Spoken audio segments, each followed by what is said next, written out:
And because of that forecast, travelers are changing their plans as the holidays approach. Today's reporter Brittany Weir's working for you on how VDOT and Appalachian Power are getting crews ready for what's ahead. These next couple of days are set to be the busiest on the roads with holiday travel. That, paired with a threat of cold and ice, could make driving even more difficult. The Virginia Department of Transportation says they are ready to pre-treat the roads Tuesday and Wednesday with brine. That is a water and salt solution that we put out ahead of a storm up to 48 hours before a winter weather event. Now that brine solution should help the ice and snow from bonding to those major road surfaces. Bond wants to remind drivers that this brine can only be used on major roadways like 581, 81, and 460 because only certain roads can handle these large quantities of salt.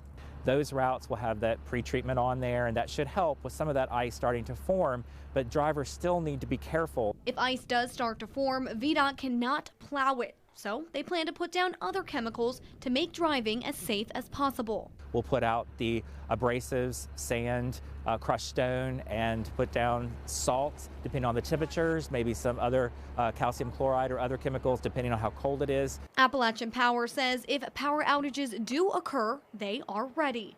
However, since their entire coverage area is expected to be hit by the storm, they don't have extra crews to spare.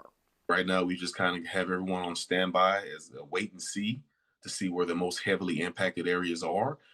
If one area gets less impacted than the other, then we'll transition those crews to that heavily impacted area to help out. Roanoke-Blacksburg Regional Airport says they are keeping a close eye on the weather for holiday travelers. We're in a holiday travel mode, so we've got a lot of people flying, and it's hitting the whole East Coast. So everybody needs to be prepared. As I always say, number one source of information is your airline. They are expecting delays and cancellations, but won't know until 24 hours before a flight. Some airlines have started posting travel waivers for passengers to rebook without change fees or fare increases. Brittany Weir, 10 News, working for you.